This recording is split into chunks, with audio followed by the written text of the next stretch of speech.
Welcome back to the channel, everyone. We're going to talk today about some of the logic behind how you build out and set up a rifle. Now, we've done videos before talking about how I set up my rifles, why I make some of the choices that I've made. But what I want to get into today is some of the information, some of, like I said, the logic behind where you position some of the furniture, the choices that you might make with specific goals and purposes in mind. Specifically thinking about things like if you're building out an 11.5-inch rifle that you want to kind of do a little bit of everything with, you may make some very specific choices. Opposed to if you're building out something like this SPR here, you're going to make a completely different set of choices for very different reasons because you're trying to achieve different goals, trying to accomplish different things. So we're going to get into the reasoning behind some of this stuff, share some of my own experiences, share the benefits of a lot of the conversations we've had on the podcast, which is, by the way, on Spotify and Apple and basically all major streaming services, if you guys want to check it out and support us. So we're going to dive into this. We're going to talk about everything from slings to pressure pads to optics and a whole bunch more. So with that, let's go ahead. Let's get into it.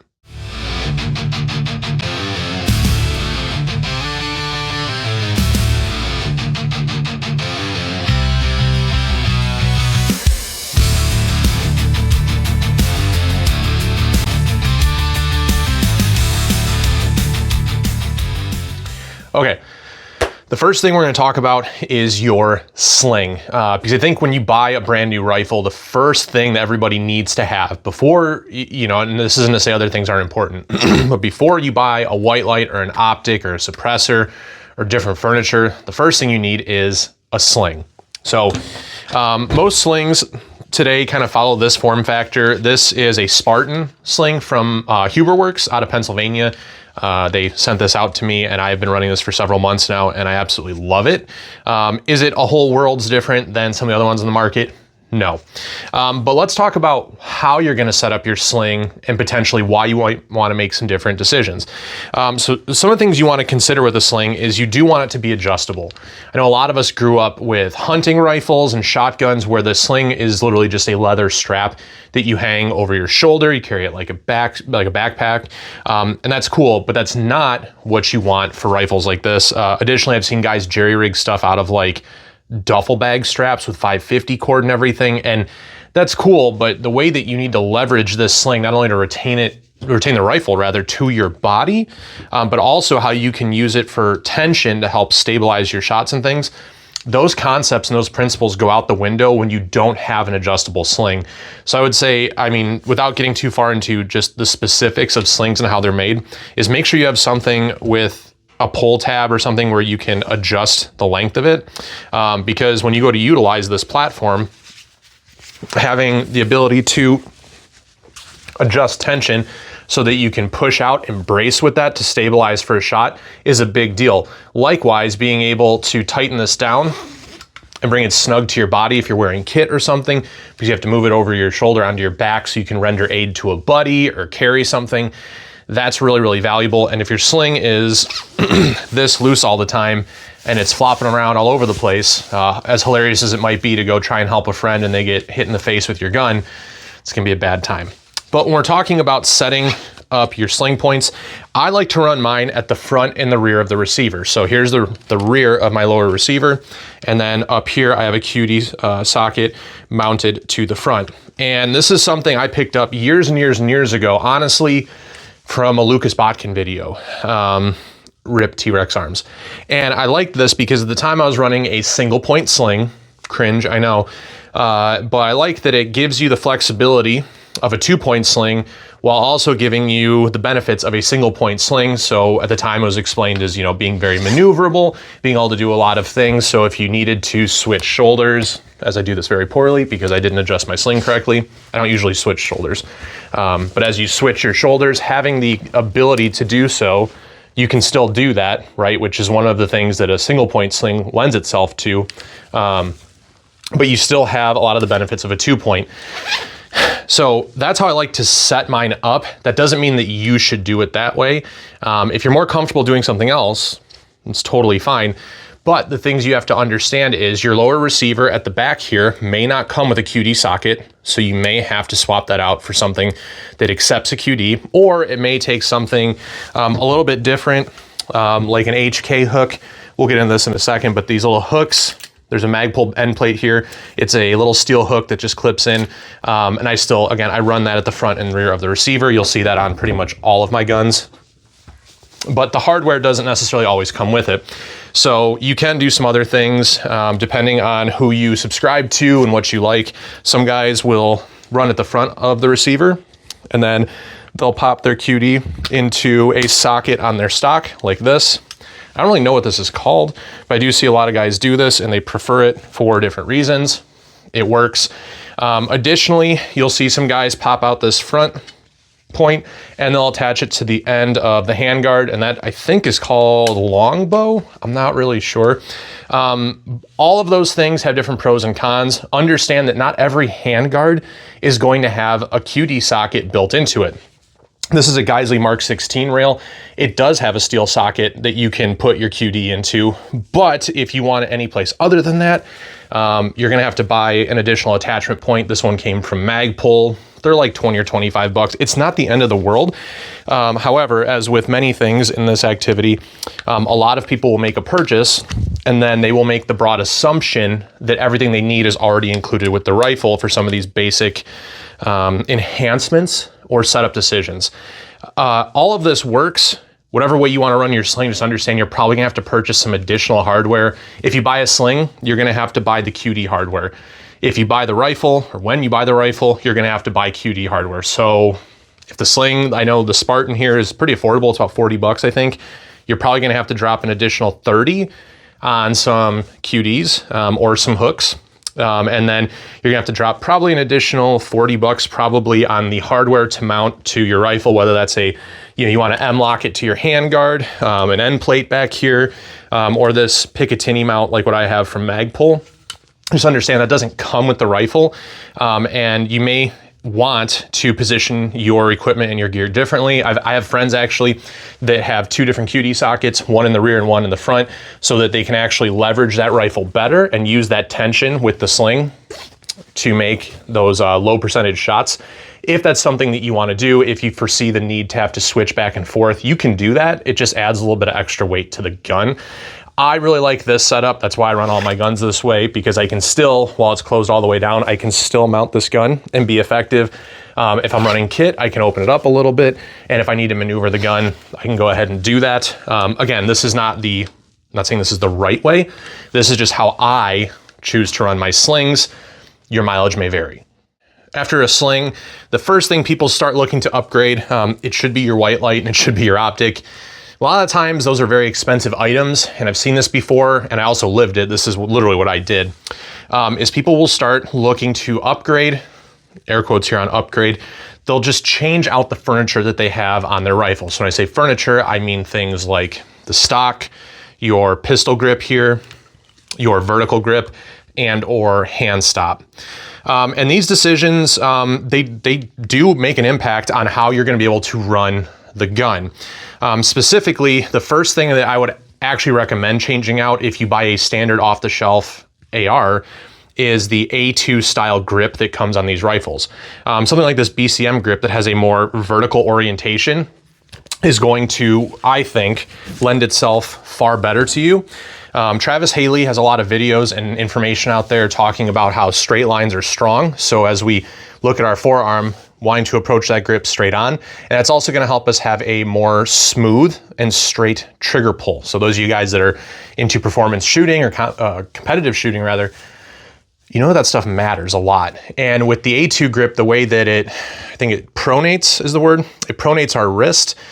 Think old school hunting rifles. That's fine for comfort because it does align for bone support here down through your thumb. However, the problem that it creates then is that your trigger pull, while the trigger is designed to come straight backwards, your finger now is at a different angle. So as we see, those two things don't align. Now, if we go ahead and we straighten out that wrist, and now we have the right angles. So having a more vertical grip, I run this on most of my guns here. This is the BCM grip. I know there's some different options out there. Driven Arms Co. makes a good one. I know SC Irregulars makes one that I don't mind. Reptilia, I've run their CQG before, really like that one, just a little bit too short for me. But the pistol grip is important. Pick something that you like. Don't get a super short grip because it's what your favorite influencer runs. If you have big man hands like I do, unless you really like choking up on the gun, and then, you know, rock on. These are usually somewhere between $25 and $35, maybe a little bit more. So they're very affordable. And if you have a basic screwdriver or some hex wrenches, you can swap this out yourself. Just know that when you remove this grip on the bottom, there is going to be a little spring. That's for your detent, for your safety selector. And if that spring shoots out across your basement and into a floor drain, you're gonna have a really bad time because you cannot use the rifle until you get that spring replaced. So just be aware, take your time getting the grip off and putting it back on if you're swapping it out. Now the next two pieces kind of play together, and that's your vertical foregrip and your stock. And specifically how they play together is in positioning. So I'll talk about the stocks for a minute. There's a lot of options on the market for a stock. This one is the B5 Systems. I think it's the Bravo. It's not the SOP mod. It doesn't have the storage tubes in it. I run this, again, on my rifles, pretty much all of them, because I like that it has a wider, broader surface here. So I have more area for surface contact, which is also why I have a cheek riser here, but we'll get to that in a minute. There are other alternatives for a stock on your rifle. I like having more surface area. Some people like a slimmer profile where there's just less going on. And something like this Magpul DT stock fits that. Picked this up a couple weeks ago. It's just a thinner stock is all it is, you guys. For something where it's a shorter gun, for CQB or something like that, a slimmer profile probably doesn't hurt you, and it still has the same, I mean, honestly, the same surface area back here. So when you go to talk about getting the shoulder on that gun to be able to put rounds down range, it's gonna serve you very well. It comes down to, in a lot of instances, personal preference. What I don't personally care for, and if you guys like this, more power to you, there are some stocks on the market that are, I don't know, 2/3 or even half as long back here. Under the guise of being a very compact setup and a very compact orientation. What I don't love about that is it reduces the surface area back here. And it doesn't really remove, like, it doesn't shrink any orientation or footprint, because look how far down your pistol grip comes. So to me, you know, my opinion on that is it's kind of a moot point, but if you like it, go ahead and run what you want to run. Mostly it comes down to just the profile up here if you want something thin, or if you want something a little bit more wide. For example, if you're building something that's going to be more precision based, like an SPR, where you're getting down on the gun, you want more surface area back here on the stock. There's a ton of options out there, honestly. Pick one that you like. Again, this is the B5 System stock. That was the Magpul DT. I've run, I think, the CTR. Tons of companies make them. Some are very good, some are not. So just as with all things, do a little bit of research, ask some folks, make a decision that's gonna be most helpful to you. If you're building a precision gun like this, you can still do it with a smaller, thinner stock. You just may be putting yourself at a slight bit of a disadvantage. Now, why this matters when we're talking about how we set up the gun in general is talking about the stock placement. So again, I'll go back to Travis Haley because he's very, very good about the biomechanics behind shooting, is how you size your stock. So these are all adjustable, and the sizing methodology behind this for a long time was, or is, I guess, that you take the crux of your arm, lay the stock there, grab the pistol grip, and you want to extend this out till it hits your bicep, and that is how you know that you're in a good position for that stock, and this is the appropriate length of pull for you. Now, this actually works pretty well for me. How this starts to impact what vertical grip or hand stop that we use is that you adjust the length of pull at the rear of the gun, it will affect the length of pull and where your hand placement goes at the front of the gun. So if I run this stock all the way in, what that's gonna do is force me to collapse my left arm, my support hand, which may compromise my shooting position. Now, what I find very interesting is you get a lot of people out there that really want to grip all the way out at the end of the gun. They really want to hold on to the end of the handguard. They want to maximize this leverage. And here's my problem with that, and this is just for whatever it's worth, is as you reach further out to the gun, you get to a point where you can't reach any further, but you do, and you start pulling that shoulder forward. And what this does is it actually blades your body forward, and if we know anything about body mechanics, your recoil is going to find that weak point. So as you're turned basically out this way and you start firing, that's where the gun's going to want to go, because you don't have that rigidity, you don't have that strength to hold that platform in place. So I think a good balance has to be struck between your vertical grip. This is a BCM, Magpul makes them. There's a ton of options out there. It doesn't really matter which one you pick, whether it's a hand stop, if you like more of a forward orientation with your support hand, or more of a C clamp. I have big hands, so I like the vertical foregrip there. They do impact each other. And how we just talked about having a straight wrist here for a straight trigger pull, guys that want to reach out to the end of the gun will compromise that by running this stock in, or all the way in, which is a very old school methodology. And as we do that, we gain more stability out front. Yes, we do. But if we look at the position that my wrist is in here, we compromise everything that we just talked about. So you can still do it. You can still run the gun pretty effectively. I just don't personally subscribe to that. And one note, on some of the buffer tubes with these B5 stocks, a little piece of gaffer's tape on here helps take the rattle out. That shit drives me crazy. So I shim that on all of my guns. But while your furniture choices are unique to you, so BCM and B5 have done well for me, how you set that up has a big impact, not just on appearance and comfort, but also on your shooting performance, and something that we really need to be cognizant of when we're building out a rifle and making changes to a rifle. So next, we will talk about optics. Well, I don't want to get into the convoluted discussion behind what red dot is best, what makes the most sense for you. Find what works for you, and honestly, guys, run the heck out of it. Some of the things I will talk about though is on my particular setup, I run a taller optic mount. So this is a 226 height riser from Unity Tactical, and I have their matching flip up mount for the magnifier. Now, do you need to run a riser in addition to your optic? No, you don't. This does make things like shooting under night vision a lot easier, and it makes things like shooting with a gas mask a lot easier. Now, am I always shooting under night vision? No. Am I ever shooting with a gas mask? No. But I do like having that option, and I'm a bigger guy, so I like a more heads up shooting position. So getting on the gun, having that 226 height helps me. And that's why I've added the cheek riser back here. This one's from SC Irregulars. You don't need this, but again, when we talk about having a wider stock with more surface area for contact, and we talk about a cheek weld being very important when you're building your firing grip or firing position, especially with a carbine. You have your support hand, your primary hand, and then your cheek weld. So three, a triangle being the strongest geometric shape, right? We want to make sure we get behind this gun, we have our points of contact, get it in our shoulder pocket.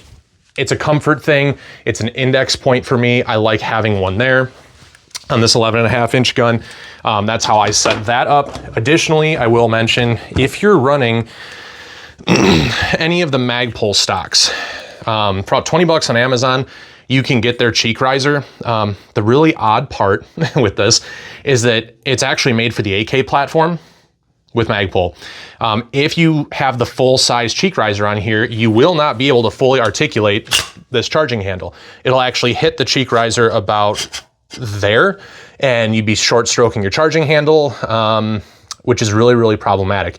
Even if you run the stock all the way out, you still won't have enough room. But what you can do is buy one for, again, about 20-ish bucks and use a chop saw or a Dremel and cut this in half and click it into the rear index points. And now you have something that is still a 0.75 cheek riser, which is the same size as what I have on this gun. And it costs you a third of what that one costs. Not trying to throw any shade at anybody. I'm just telling you, if you guys like the Magpul stuff and you want to try a cheek riser without a large financial commitment, 20 bucks is pretty easy. Anybody can do that. So again, this one is also on a 226 Unity riser. This is a EXPS2 from EOTech. Have that cheek riser here, so when you get on that gun shooting with night vision again, if you're passive aiming, you'll be able to pick that up without having to get your head quite as low, be able to shoot a little bit more comfortably with the night vision, because we do shoot with night vision here at regular intervals. But when you're making a choice on an optic, there's basically, as I see it, 3 options. Something like this lead and steel LP1 is a red dot. It doesn't have to be something this large. This has a nice big optic window. It is kind of beefy, it is kind of heavy. I really like this for its durability. If you're looking for something a little bit lighter, there are other options out there. Something like this Vortex Crossfire 2 red dot. So it's kind of like a T2 clone. These are extremely, extremely light. Go with something like this, guys. These are like $150. There's alternatives from companies like HoloSun. Use a red dot if a red dot works for you. You don't always need the magnifier that goes with it. It's purely a personal choice. If you have a terrible astigmatism, you might have to spend a little bit more money and get into something holographic like the EOTech. Again, not the video to get into it, but with the holographic technology, if you have an astigmatism, my wife does, that's why this is her setup. That's why we got an EOTech for her, is because the astigmatism makes red dots starburst, which is very hard then to be accurate, obviously. But the holographic technology gives you more of a refined reticle, so that works for her. Further, you could do something like this. We haven't really gotten into the long guns very much, but an LPVO, if you're trying to build a general purpose rifle or a dual setup, I think a 1-6 or a 1-8 or even a 1-4 with a piggyback 1X red dot on here. This is a Trijicon RMR. I think this works great. I don't have a cheek riser on here because when I get down on the scope, I'm not like at an elevated position, so I don't want it there.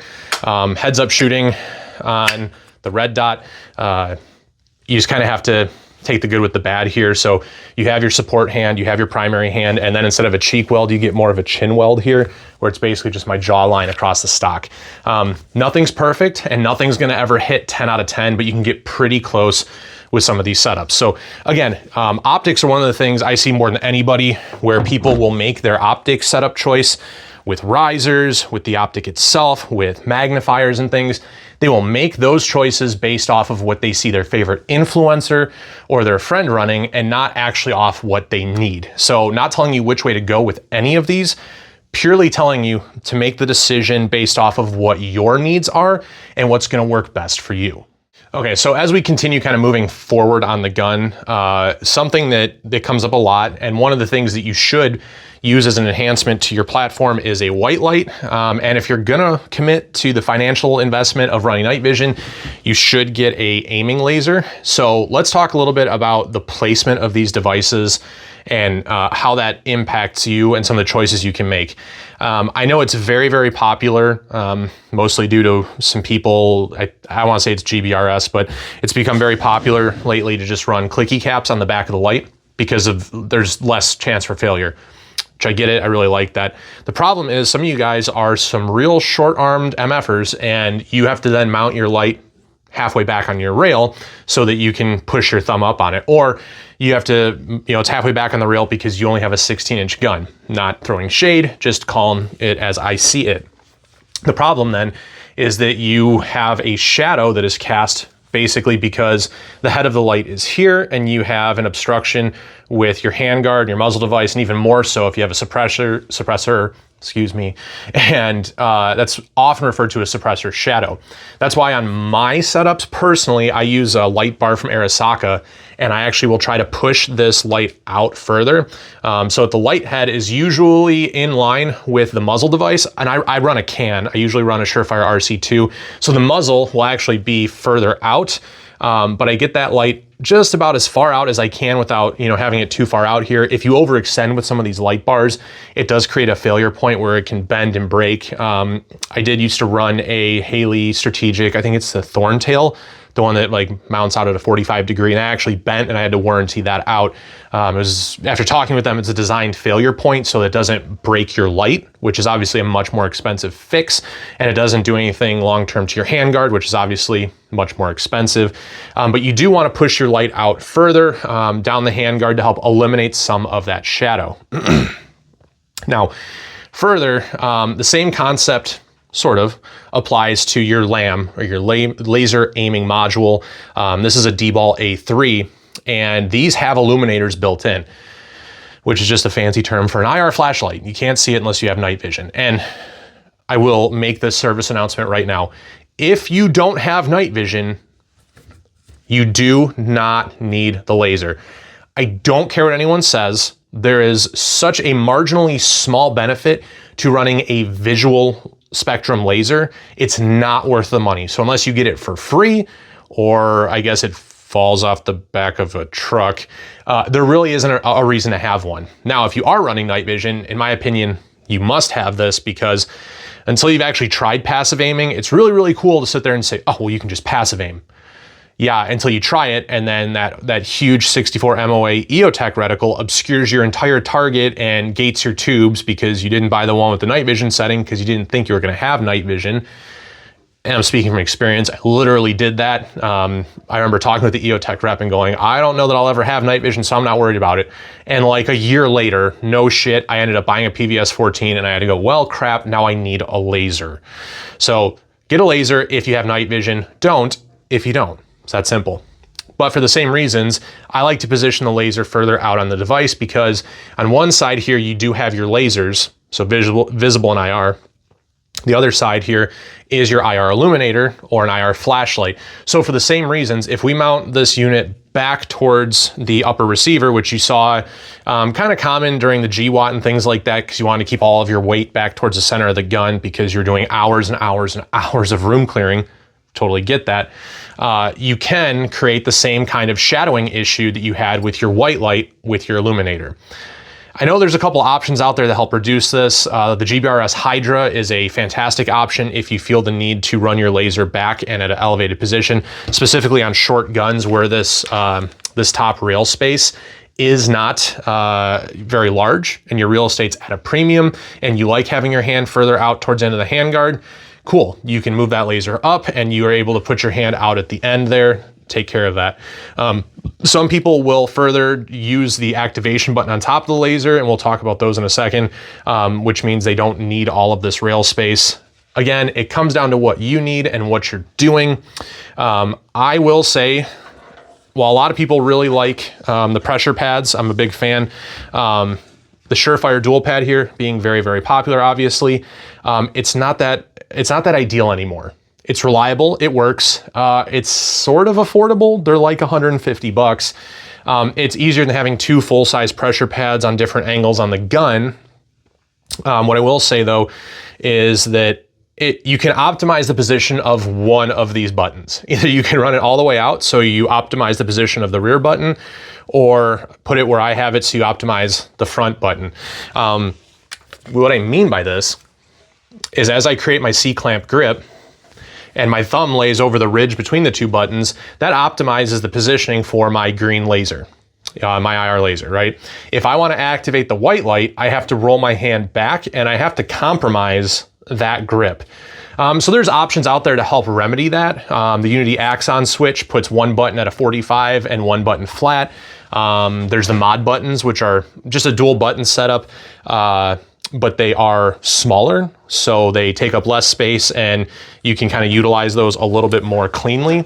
I know this one's not very popular, but I will say it does have its merits in this particular instance, is the Cloud Defensive pressure pad setup here. So about 2/3 the length, two buttons here with little protective ridges on it.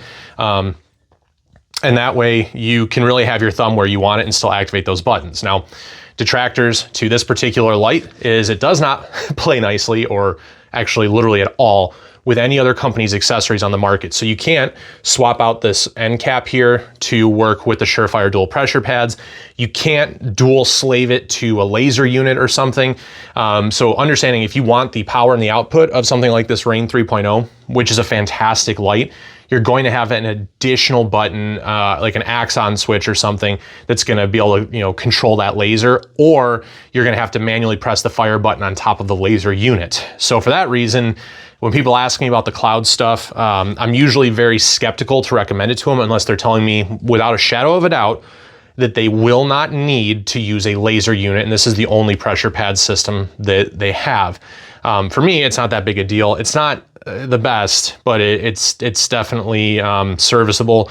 And I know they were working on rolling out some improvements, but I really haven't had the desire to invest in those because this setup is built for obviously distance, which is why I put the Rain 3 on it. That light can punch out.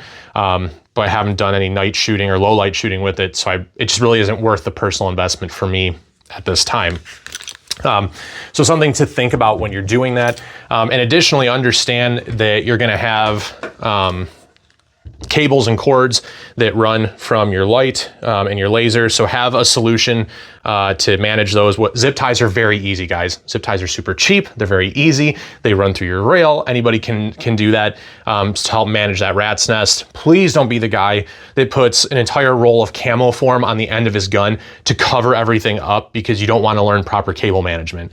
This one, I'm sorry, I only use one on here. This cable manager in here, it's an M-Lock. It's a little disc with some channels on it and it tightens down. Harrington Arms sent this out to me. They're a supporter of the podcast. And it works great. So I use one channel for the laser cord and one channel for the light cord. I will say that it's not necessary, but it is really nice to have, especially if you're running longer cables on a shorter gun. And when you're selecting a white light, what I would just urge you guys to check into is the power outputs relative to what's available on the market. If it's sub 1000 lumens, in 2025, you're probably doing yourself a disservice. And you can also build and assemble lights. So this is a light head from HRT. This is their Mark III light head with an Arasaka body, which will take an 18650 rechargeable, or I think 2 CR123s. And then this is I think it's the UE tail cap from Surefire. And that's just some of the problems with this stuff is that you have to buy specific tail caps for specific brands. And unfortunately, Surefire doesn't sell anything together. So the tail cap's like $75, used to be 50. The pressure pad here is like $150, $50 for the light body, and then a couple $100 for the light head. It's great performance, and these lights are gonna last you a while. Just understand it's also gonna cost you a good bit of money. If you are trying to go budget, Streamlight HLX, great alternative, and comes in right about $150. But the biggest things to consider are your light placement and then your pressure pad placement and how that has to play into what we were talking about a moment ago with our vertical grip, understanding where we're gonna have that position, that support hand, and where we wanna be able to engage that laser. If this pad does fail and go down, I may lose my white light, but I can still reach forward and hit that fire button for my D-ball. So I do have some redundancy built in there. Just another additional consideration. There's other units that do a little bit better. I know the Iris laser from HoloSun, it's Chinese, I get it. But it has the fire button in the center, so a little bit more ergonomic, especially if you're switching your firing hands and whatnot. So white lights are essential, lasers are not, but keep all that stuff in mind while you're setting up the end of your gun. Okay, so one additional thought while we're talking about all of this, you guys, is bipods for long guns. So bipods are awesome. If you're going to be doing shooting from any kind of supported position, get a bipod. This is a real Harris. I think this is the 9 to 13 inch. So these legs will extend out to 13 inches. So depending on what you need, you can kind of, click these in a little bit. And, if you're shooting from a kind of a super crooked position, you can do one long, one short, and this one also does flex and roll side to side. So it's a good option to have if you are trying to build out a solution for yourself specifically for shooting to distance. Do not go out and buy the Amazon ones; they will break, and they also do not have the ability to roll side to side like what I just demonstrated. What I will say about this is people will try and take much shorter guns, so something like this 10.5, and they'll put a 1 to 6 or a 1 to 4 scope on here, And then they'll also try to make sure that they have a hand stop or something on there. And then they'll want to throw a bipod on here because, hey, I want one gun that's going to do everything. And that includes shooting from a supported position. I guess my recommendation there would be learn how to shoot from supported positions using a bag rather than a bipod. But there's some interesting controls on the back of the bipods that you should be aware of, especially if you're running a Harris. It's got this barrel back here, or knob rather, to help you adjust the tightness. And because of that, if I wanted to run a vertical grip or something further forward, having this control that I need to get to here, this obstructs how much hand placement I have access to. So really, I have about enough space to fit my 4 fingers in here and not a whole lot else in terms of wiggle room. If I were to move this even further, I would have less. So bipods have their place. They are very effective tools if you need them on your gun. Like I said, I think positionally, if you're learning how to shoot with a bag, or even just how to use your body in ways to help brace and support the gun to increase the accuracy of your shots, there's a lot of merit in that. I only run this on this gun because it's specifically built to shoot from immobile positions, to shoot from a platform. That's also why I have the bag rider back here clamped onto the bottom of the stock, so I can put a bag back here. That's going to help give me more surface area and stabilize this out. You don't need this on every gun. I only have it on this one. And then a bipod out front, so it creates a nice stable shooting platform. It's got like a 2-to-10 optic on here and a very nice, very light Geisley trigger on here, the lightning bow. So this is a purpose-built setup, an SPR of sorts, if you will. Something to keep in mind is with the bipods, how far out or in you place that. It will place more weight further out. So you can try and run it all the way out to the front. This one I can't because there is a QD socket out here for a sling on the bottom. I don't know who the hell mounts their sling on the bottom of the gun. But if that's you watching this, this was made for you, and that's why the bipod can't be all the way out there. So just something to be aware of. You don't want to just throw a bunch of crap on the gun and then not be able to actually run it and deploy it the way you want because you just don't have enough space for all the shit that you put on the rail. Something to think about, something to consider when you're buying your parts and accessories. Okay, so we kind of touched on a little bit of everything here.